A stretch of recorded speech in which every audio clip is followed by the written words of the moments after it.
رضیہ کے شوہر کی وفات ہوئی تو اس نے بڑی مشکلوں سے اپنے بچوں کو پالا۔ بیٹے بیٹیوں نے مل کر محنت کی تو وہ عیش و عشرت کی زندگی بھی گزارنے لگے۔ لیکن ایک روز رضیہ کے بڑے بیٹے کا ایکسیڈنٹ ہوا اور اس کی ٹانگ ٹوٹ گئی۔ وہ معذور ہو گیا تو چھوٹا بیٹا کاروبار سنبھالنے لگا۔ کچھ ہی عرصے بعد سارا کاروبار ٹھپ ہو گیا اور رضیہ کا بیٹا بھی ساری رات گھر نہ آتا۔ ایک روز گھر کے دروازے پر دستک ہوئی تو جیسے ہی دروازہ کھلا سب کے ہوش اڑ گئے، کیونکہ رضیہ نے بڑی مشکل سے اپنے بچوں کو پال پوس کر جوان کیا تھا۔ شوہر تو بھری جوانی میں ہی انتقال کر گیا تھا۔ اس وقت بڑے بیٹے اسد کی عمر صرف 12 سال تھی۔ پھر 2 بیٹیاں تھیں اور 2 بیٹیوں کے بعد عمران تھا۔ عمران اس وقت بہت چھوٹا تھا جب والد کا سایہ سر سے چھن گیا۔ ابھی تو اس نے پہلی مرتبہ اپنے باپ کو پکارا ہی تھا کہ جب باپ کا جنازہ گھر میں آ گیا۔ اس کے باوجود رضیہ نے ہمت نہیں ہاری تھی۔ اپنے بیٹوں کو دیکھتی تو کہتی یہ میرے بازو ہیں، بھلے ہی میرا شوہر وفات پا گیا ہے لیکن اس کی 2 نشانیاں میرے پاس موجود ہیں، میں انہی کے سہارے اپنی زندگی گزار لوں گی۔ لوگ بھی مطمئن تھے کہ چلو شوہر مر گیا تو بیٹے تو ہیں، کچھ وقت مشکل گزارے گی تو کل تک بیٹے جوان ہو جائیں گے اور ماں اور بہنوں کا سہارا بن جائیں گے۔ وقت یوں ہی گزرنے لگا۔ رضیہ لوگوں کے گھروں میں کام کرتی، سلائی کڑھائی کرتی، اپنی بیٹیوں کو بھی سلائی کڑھائی سکھا دی۔ 7 بیٹیاں پڑھائی بھی جاری رکھے ہوئے تھیں، کمپیوٹر کورس بھی کر لیے اور پھر اپنے گھر میں ہی موجود ایک حصے پر ایک بڑا سا کمرہ بنا لیا اور گھر کے باہر بورڈ لگا دیا کہ وہ یہاں پر سلائی کڑھائی کے ساتھ ساتھ کمپیوٹر کورس بھی کروائیں گی۔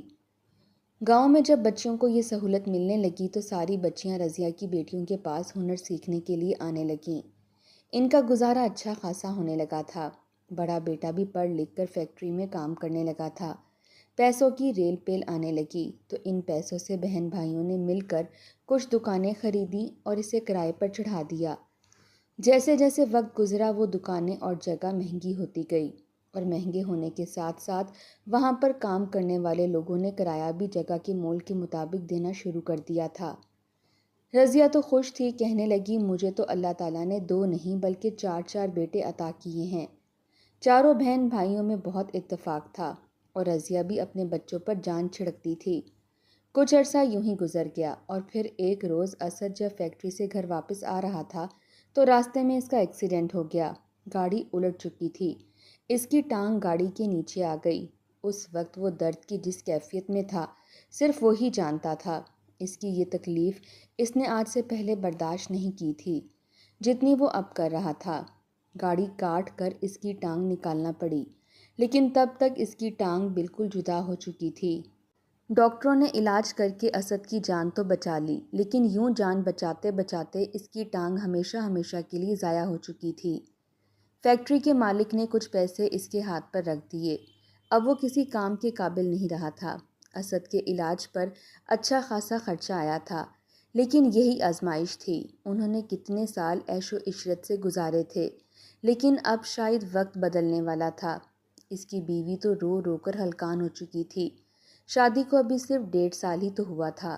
جب اسد کے سسرال والوں کو خبر ملی تو لوگ طرح طرح کی باتیں کرنے لگے تھے کہ جوان جہاں بیوی ہے اس کی تو زندگی خراب ہو گئی ہے، اس سے تو اچھا تھا اس کا رشتہ کہیں اور ہو جاتا۔ یوں ایک روز اسد کے سسرال والے آئے اور اپنی بیٹی کو لے گئے۔ رضیہ رونے لگی تھی کیونکہ اس کی بہو کے ساتھ تعلقات بہت اچھے تھے۔ اس نے اپنی بہو میں اور بیٹیوں میں کبھی فرق نہیں کیا تھا۔ رو رو کر کہنے لگی کہ اگر ان لوگوں نے سمینہ کو ورغلا لیا اور اسے کہہ دیا کہ دوبارہ کبھی اس گھر میں نہ آئے تو کیا ہوگا۔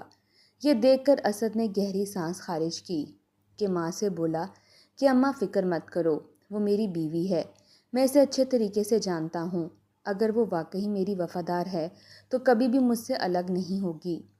ابھی وہ یہی باتیں کر ہی رہے تھے کہ کچھ دیر بعد دروازہ کھلا اور سمینہ واپس آ چکی تھی۔ چہرے پر مسکراہٹ تھی، کہنے لگی کہ دنیا جو مرضی کہے لیکن میرا جینا مرنا صرف اور صرف اسد اور آپ لوگوں کے ساتھ ہے۔ کچھ بھی ہو جائے میں یہاں سے کہیں نہیں جاؤں گی، ہم مل کر سب کچھ ایک مرتبہ پھر سے ٹھیک کر لیں گے۔ گھر کے حالات کافی خراب ہو چکے تھے۔ عمران نے بھی پڑھائی چھوڑ دی اور اکیڈمی وغیرہ میں اور اسکولوں میں پڑھانے لگا۔ اگر پڑھائی مکمل ہوتی تو ہی اسے اچھی نوکری مل سکتی تھی۔ ایک روز رضیہ کی طبیعت کافی خراب ہونے لگی، کام کرتے کرتے بے ہوش ہو گئی۔ ڈاکٹر کے پاس لے کر جایا گیا تو ڈاکٹر کہنے لگے کہ ان کا جگر کام کرنا بند کر چکا ہے، اگر بر وقت جگر ٹرانسپلانٹ نہ کیا گیا تو کچھ بھی ہو سکتا ہے۔ رضیہ نے یہ سنا تو رونے لگی، آخر ایسے کیسے ممکن تھا؟ بھاری رقم ڈاکٹر جگر ٹرانسپلانٹ کرنے کے لیے کہہ رہے تھے۔ رضیہ اپنے دونوں بیٹوں اور بیٹیوں کے آگے ہاتھ جوڑ کر کہنے لگی کہ تم لوگوں کو کچھ بھی کرنے کی ضرورت نہیں ہے، میں نے تو عمر اپنی گزار لی ہے، اب بہتر ہے کہ تم لوگ اپنی زندگی جیو، خوش و خرم رہو۔ پہلے ہی پیسے بیٹے کے علاج پر بہت لگ چکے ہیں، اب مجھ پر لگا کر تو تم لوگ کنگال ہو جاؤ گے۔ لیکن اس کے باوجود عمران اور اسد نہیں مانے تھے۔ چاروں بہن بھائیوں نے بیٹھ کر فیصلہ کیا اور وہ دکانیں جو کبھی ان کی ملکیت ہوا کرتی تھیں وہ بیچ دیں۔ ان پیسوں سے اپنی ماں کا جگر ٹرانسپلانٹ کروایا، لیکن ماں سے یہ بات ایک لمبے عرصے تک مخفی رکھی تھی کہ انہوں نے اپنی ہی دکانوں کو بیچ دیا ہے۔ اسد اور تو کوئی کام نہیں کر سکتا تھا، اس نے عمران سے کہا کہ ہم اپنی دکانوں میں کرایہ دار بن کر کام کر لیتے ہیں۔ 2 دکانیں ہیں تو ایک دکان میں سارا پرچون کا سامان اور دوسرے میں سبزی پھل وغیرہ رکھ لیتے ہیں، ایسے ہمارے گھر کے حالات بھی بہتر ہو جائیں گے اور میں بھی گھر میں نکارا نہیں بیٹھا رہوں گا۔ سمینہ بھی جڑواں بچوں کو جنم دے چکی تھی، اب گھر کے خرچے بھی زیادہ بڑھ چکے تھے، اس لیے اسد گھر میں بیٹھ کر آرام نہیں کرنا چاہتا تھا تاکہ کل کلا کو کوئی اسے تانا نہ دیتا پھرے۔ یوں اپنی ہی دکانوں میں کرایہ دے کر اسد بیٹھنے لگا اور ساتھ عمران کی دکان دیکھنے لگا۔ وقت یوں ہی گزر رہا تھا، ان کے گھر کے حالات کچھ بہتر ہونے لگے تھے تو انہوں نے اپنی دونوں بہنوں کی شادیاں بھی کروا دیں اور وہ اپنے گھروں میں رخصت ہو گئیں۔ اس کے باوجود اپنے سسرال میں بھی وہ بچیوں کو ہنر سکھا کر جو بھی کماتیں اس میں سے زیادہ حصہ وہ اپنی ماں کے ہاتھ پر آ کر رکھ دیا کرتیں، کہتی کہ ہمارے شوہر اچھے کھاتے کماتے ہیں، یہ تو صرف ہم اس لیے کما رہی ہیں تاکہ آپ بھائیوں پر بوجھ نہ بن سکیں اور گھر کے حالات ایک مرتبہ پھر پہلے جیسے ہو جائیں۔ سب کو لگا تھا کہ جیسے وقت ہمیشہ ایسا ہی رہے گا، لیکن شاید اللہ تعالیٰ کو کچھ اور ہی منظور تھا۔ دھیرے دھیرے اسد کی طبیعت کافی خراب رہنے لگی، وہ دکان پر بیٹھ کر اب ساری ذمہ داری نہیں اٹھا سکتا تھا۔ عمران نے بڑے بھائی سے کہا کہ آپ کو دکان پر اب آنے کی ضرورت نہیں ہے، آپ گھر رہیں، بچوں کے ساتھ وقت گزاریں، ماں کے ساتھ باتیں وغیرہ کیا کریں، یہ ساری دکان اور کام وغیرہ میں خود سنبھال لیا کروں گا۔ اس کے بعد اسد ہمیشہ ہمیشہ کے لیے گھر کا ہو کر رہ گیا تھا۔ دکان کا کام اور لین دین سب کچھ عمران ہی دیکھنے لگا تھا۔ شروع میں تو عمران بہت خوش رہتا تھا، اتنا خوش کہ جو بھی منافع کماتا ہر ماہ ایک کثیر رقم لا کر اپنی ماں کے ہاتھ پر رکھتا اور ماں خوشی خوشی ان پیسوں کا ایک بڑا حصہ اسد کو دے دیتی اور باقی سودا سلف کے لیے رکھ لیا کرتی۔ اسد کو کبھی احساس ہی نہیں ہوا تھا کہ وہ معذور ہے، سبھی کا بہت سلوک اتفاق تھا، لیکن دھیرے دھیرے جیسے جیسے کچھ عرصہ گزرنے لگا تو اکثر عمران بیٹھ کر کہنے لگتا کہ آج دکان پر کچھ نقصان ہو گیا ہے، آج پہلے جیسی بکری نہیں ہوئی، گاہک اتنے نہیں آتے، پتہ نہیں وہ کہاں سے سودا سلف لینے لگے ہیں۔ اس طرح کی باتیں کرتا تو رضیہ یہی کہتی کہ بیٹا فکر مند ہونے کی ضرورت نہیں ہے، میں نے اپنے پاس اتنی جمع پونجی کر رکھی ہے کہ ہمیں پریشان نہ ہونا پڑے۔ لیکن ایک روز جب عمران گھر واپس آیا تو کافی پریشان لگ رہا تھا، اپنی موٹر سائیکل ایک جانب کو کھڑی کی اور سیدھا اپنے کمرے میں چلا گیا۔ رضیہ باہر ہی اپنی بہو کے ساتھ بیٹھی تھی، بیٹے کو پریشان دیکھ کر سوال کرنے لگی کہ اس کو کیا ہوا ہے، کسی سے بات چیت بھی نہیں کی، سیدھا اپنے کمرے میں چلا گیا ہے۔ سمینہ اٹھی اور اس کے کمرے کی جانب آئی، لیکن وہ تو اندر سے دروازہ بند کر چکا تھا۔ باہر سے 2 مرتبہ آوازیں دیں کہ عمران کیا ہوا ہے، کھانا وغیرہ نہیں کھانا تم نے؟ سلام بھی نہیں کیا، لیکن اندر سے عمران صرف اتنا بولا کہ مجھے نیند آ رہی ہے، میری طبیعت کافی خراب ہے، جب تک میں سوؤں گا نہیں میرے دماغ کا سکون نہیں آئے گا۔ اتنا سن کر سمینہ واپس آ گئی، آ کر رضیہ کو بتایا تو کہنے لگی کہ اچھا چلو ٹھیک ہے، تھک گیا ہوگا بیچارہ، اتنے دنوں سے صبح صبح اٹھ کر چلا جاتا ہے، پہلے تو فجر کی نماز ادا کیا کرتا تھا لیکن اب تو کام بھی زیادہ ہے، یہ کیا چکر ہے کہ فجر کے وقت چلا جاتا ہے، نماز بھی پھر سارا دن نہیں پڑھتا۔ کتنی مرتبہ اس لڑکے کو کہہ چکی ہوں کہ کام جتنا بھی ضروری ہو، اگر تمہیں دکان بند کر کے جانا پڑے تو جاؤ، لیکن نماز نہ چھوڑو، لیکن آج کل کے لڑکے کہاں بات سنتے ہیں۔ سمینہ نے جب یہ سنا تو وہ بھی رضیہ کی باتوں میں ہاں ملانے لگی۔ پھر کہنے لگی کہ اماں جی، عمران کی بھی شادی کا وقت ہو چکا ہے، خیر سے 26 سال کا جوان ہو چکا ہے، ہمیں مزید انتظار نہیں کرنا چاہیے۔ یہ پیسے، غربت، تنگی تو آنی جانی چیز ہے، یہ آزمائشیں تو ساری زندگی ختم نہیں ہوتی۔ آج ہمارے پاس ہے تو کل کسی اور کے پاس ہوگا، لیکن ایسے میں ان کی شادی لیٹ نہیں کروانی چاہیے۔ نہ جانے سمینہ کو کیا خدشات تھے جو وہ یہ بات کر رہی تھی۔ رضیہ بھی کہنے لگی کہ ہاں صحیح کہتی ہو تم، میں بات کرتی ہوں اس لڑکے سے، اگر تو کوئی پسند ہے تو بتا دے، ورنہ میں پھر اپنی مرضی سے اس کی کہیں شادی کروا دوں گی۔ اگلی صبح بھی عمران اٹھا تو بغیر ناشتہ کیے ہی گھر سے جا چکا تھا۔ سب ناشتے کی میز پر بیٹھے تھے۔ جب سمینہ اسے اٹھانے کے لیے گئی تو وہ کمرے میں موجود ہی نہیں تھا۔ سب پریشان ہو گئے۔ اسد نے فوراً عمران کو کال کی تھی۔ پہلے 2 مرتبہ تو اس نے کال نہ اٹھائی، تیسری مرتبہ کال اٹھائی تو اسد اسے ڈانٹنے لگا کہ تم کہاں چلے گئے ہو؟ جانتے تو ہو ہم کتنے فکر مند ہو جاتے ہیں تمہیں لے کر۔ سب ناشتے کی میز پر تمہارا انتظار کر رہے ہیں، جلدی واپس آؤ۔ لیکن وہ کہنے لگا کہ بھائی میں دکان پر آیا ہوں، ضروری سامان دینا تھا، آپ لوگ ناشتہ کر لیں، میں یہیں پر کر لوں گا۔ اتنا کہہ کر وہ فون بند کر چکا تھا۔ رضیہ کو کچھ تشویش سی ہونے لگی تھی۔ کہنے لگی کہ پتہ نہیں اس لڑکے کو کیا ہو گیا ہے، بہت بدل سا گیا ہے، نہ ہی ہم لوگوں سے بات کرتا ہے، نہ ہی وقت پر کھانا پینا کھا رہا ہے۔ ابھی وہ لوگ بیٹھے ہی تھے کہ جب دروازے پر دستک ہو گئی۔ ناشتہ وہیں کا وہیں دھرا کا دھرا رہ چکا تھا۔ سمینہ جانے لگی تو اسد بولا کہ تم رہنے دو، میں خود ہی جا کر دیکھ لیتا ہوں۔ وہ اپنی ویل چیئر کو دھکیلتا ہوا دروازے تک آیا تھا۔ دروازہ کھولا تو سامنے ہی ایک شخص کھڑا تھا۔ یہ وہی شخص تھا جس کو دکانیں بیچی تھیں۔ یوں اسے اچانک گھر پر دیکھ کر اسد سوال کرنے لگا کہ بھائی خیریت تو ہے، آپ یہاں تک کیسے آئے؟ لیکن وہ شخص کہنے لگا کہ دیکھو اسد بھائی، میں بیٹھنے کے لیے نہیں آیا، میری آپ کے ساتھ اچھی بول چال ہے، آپ کے والد صاحب کا بڑا احترام کرتا ہوں، یہی وجہ تھی کہ میں نے آپ کو یہ دکانیں کرائے پر دی تھیں، لیکن پچھلے 3 مہینے سے آپ نے ان دکانوں کا کرایہ نہیں دیا، اب بتائیں میں کتنا انتظار کروں؟ یہ سن کر تو جیسے ان کے سر پر دھماکہ ہوا تھا۔ اسد گھبرا چکا تھا، کہنے لگا کہ یہ کیسے ممکن ہے؟ عمران تو وقت پر پیسوں کی ادائیگی کر دیتا ہے۔ لیکن وہ شخص کہنے لگا کہ میں خدا رسول کی قسم کھا کر کہتا ہوں، میں جھوٹ کیوں بولوں گا؟ ارے وہ تو مجھ سے 80,000 روپیہ قرض بھی لے چکا ہے، اب بتائیں اتنا زیادہ قرض وہ مجھ سے لے کر اب واپس بھی نہیں کر رہا۔ میرے حالات تو آپ کے سامنے ہی ہیں، کیسے دن بدن تنگ ہوتے جا رہے ہیں۔ یہ سن کر تو اسد کے سر پر بم سا پھوٹ چکا تھا۔ وہ گھبرا سا گیا، ان سے کہنے لگا کہ جلد ہی ہم آپ کا قرض واپس لوٹا دیں گے۔ اتنا کہہ کر وہ اندر آ گیا۔ رضیہ اور سمینہ پیچھے ہی کھڑی تھیں، ساری حقیقت سن چکے تھے۔ سب کو یقین نہیں آ رہا تھا کہ آخر یہ عمران کر کیا رہا ہے۔ دکان کا کرایہ بھی نہیں دیا تھا، اس نے قرض بھی لے رکھا تھا، آخر ایسی کیا مجبوری آن پڑی تھی؟ شام کو جب عمران گھر آیا تو پہلے سے کچھ مطمئن لگ رہا تھا۔ آ کر سب کے پاس بیٹھا، سب سے مسکرا کر بات کرنے لگا، چھوٹے بھتیجے بھتیجیوں کو اٹھانے لگا، لیکن سب اسے گھور گھور کر دیکھ رہے تھے۔ سب کو خود کی جانب متوجہ دیکھ کر وہ گھبرا سا گیا، کہنے لگا کہ آخر کیا بات ہے، آپ لوگ مجھے ایسے کیوں دیکھ رہے ہیں؟ تبھی سب سے پہلے اسد بولا تھا، کہنے لگا آج دکانوں کا مالک آیا تھا، کہہ رہا تھا کہ 3 ماہ سے تم نے انہیں کرایہ نہیں دیا اور 80,000 روپیہ بھی تم ان سے لے رکھے ہیں۔ یہ الفاظ سننے تھے کہ اگلے ہی پل عمران کے چہرے کی رنگت اڑ چکی تھی، وہ بکھلا سا گیا تھا، سبھی سے گھور گھور کر دیکھ رہے تھے۔ رضیہ پوچھ رہی تھی اور اسد بھی پوچھ رہا تھا کہ آخر یہ ماجرا کیا ہے؟ کیوں لی ہیں تم نے اتنے پیسے؟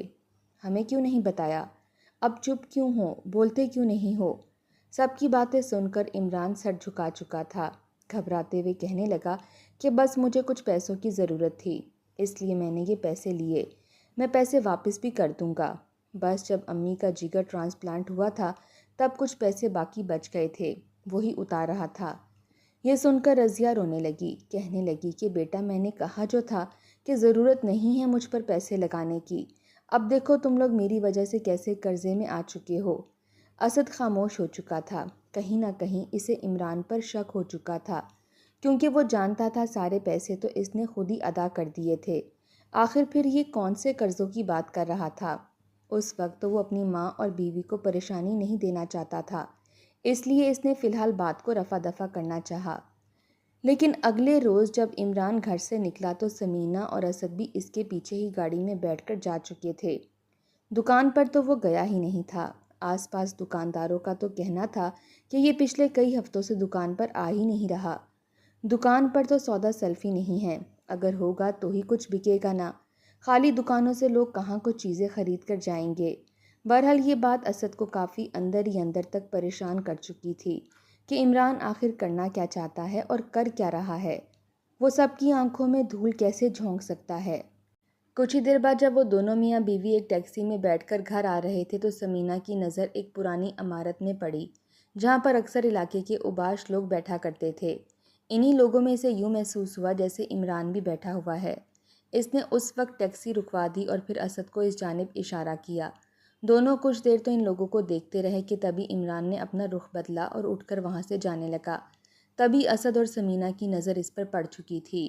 یہ تو اس علاقے کے انتہائی اوباش اور برے لوگ تھے اور یہاں پر جوئے کی بازی چل رہی تھی۔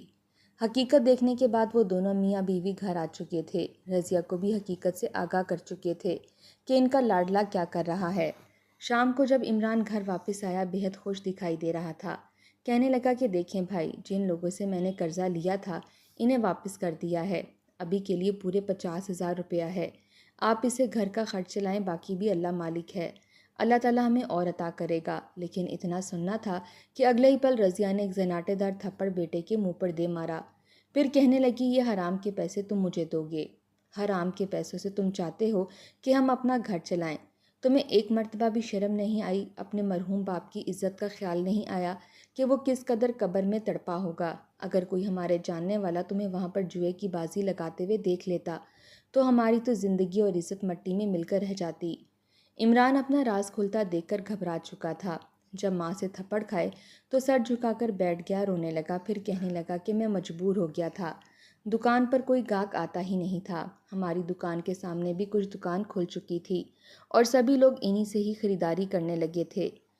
دھیرے دھیرے سارا نفع نقصان میں بدلنے لگا کہ تبھی میرے ایک دوست نے مجھے یہ مشورہ دیا کہ اگر میں جوئے بازی کروں اور تاش کھیلوں یا پھر لوڈو کھیلوں اور شرط لگاؤں تو میں اچھے خاصے پیسے کما سکتا ہوں۔ شروع میں ہوا بھی ایسے ہی تھا، مجھے لوڈو کھیلنا اچھی آتی تھی، یہ تو آپ سبھی جانتے ہیں کہ میں لوڈو میں کتنی مہارت رکھتا تھا، میں کھیلتا تو ہر بار جیت جاتا، لیکن پھر دھیرے دھیرے میرا برا وقت شروع ہو گیا، سارا نقصان ہونے لگا، میں جوئے میں ہارنے لگا، یوں ساری چیزیں جاتی رہیں اور ایک وقت وہ بھی آیا جب جوئے میں دینے کے لیے رقم مجھے مانگنی پڑی اور میں قرضے میں ڈوبتا چلا گیا۔ آخر میں خود ہی اپنے کھودے ہوئے گڑھے میں گر چکا تھا۔ یوں اپنا راز اپنی ماں اور بھائی کے سامنے کھلتا دیکھ کر عمران شرمندہ ہو چکا تھا، پھوٹ پھوٹ کر رونے لگا کہ اماں مجھے معاف کر دو، مجھ سے بہت بڑی غلطی ہو گئی ہے۔ اسی کے ساتھ ہی یہ راز بھی کھل کر سامنے آیا کہ ڈپریشن کا شکار ہو کر عمران سگریٹ بھی پینے لگا تھا۔ اس کے کپڑوں میں سگریٹ پہلے ہی سمینہ دیکھ چکی تھی، بعض دفعہ اس کے منہ سے آتی ہوئی بو بھی سمینہ محسوس کر چکی تھی، لیکن وہ خاموش صرف اس لیے تھی کہ کہیں بات نہ بڑھے اور بلا وجہ گھر میں بدمزگی نہ پیدا ہو۔ عمران کی بہنوں کو پتہ چلا تو وہ بھی بہت روئی تھیں، آ کر بھائی کو بہت ڈانٹا تھا، وہ تو صرف اور صرف اس لیے اپنے سسرال میں سکون کی زندگی گزار رہی تھیں کہ یہ تھا کہ چلو اسد بھائی تو شروع سے ہی ہمارے ساتھ تھے، لیکن اب تم بھی جوان ہو چکے ہو، سارے کام وغیرہ تم دیکھتے ہو، ہمیں تم پر اعتبار تھا کہ تمہارے ہوتے ہوئے ہماری ماں کو رونا نہیں پڑے گا اور کسی کا محتاج تو بالکل بھی نہیں ہونا پڑے گا، لیکن دیکھو تو تم نے کیا کیا، ساری محنت، سارا بنا بنایا کاروبار ٹھپ کر دیا، تم جانتے بھی ہو ہم نے کتنی محنت سے، مشکلات سے مل جل کر یہ سب کچھ تعمیر کیا تھا۔ بہنوں کو بھی روتا دیکھ کر اور ماں کو بھی اس قدر وہ پریشان تھا کہ عمران نے سچے دل سے توبہ کر لی تھی۔ اس نے جوئے بازی تو چھوڑ دی، جو قرض تھا وہ ادا کرنے کے لیے عمران کی دونوں بہنوں نے جیسے تیسے ایک مرتبہ پھر کوچنگ سینٹر کھول لیا اور وہاں پر دل لگا کر محنت کی اور سارا قرض واپس کیا۔ جب عمران نے اپنی شادی شدہ بہنوں کو اس قدر محبت کرتے دیکھا تاکہ ان کے سروں سے کچھ بوجھ کم کر سکیں تو وہ دل ہی دل میں شرمندہ ہو چکا تھا۔ دوبارہ دل لگا کر محنت کی، وہ اوباش دوست جو اس کی دکان پر آیا کرتے تھے ان کا داخلہ بالکل بند کر دیا اور پھر کچھ ہی عرصے میں دکان اپنی حالت میں واپس آ چکی تھی اور سارا قرض بھی اتر چکا تھا۔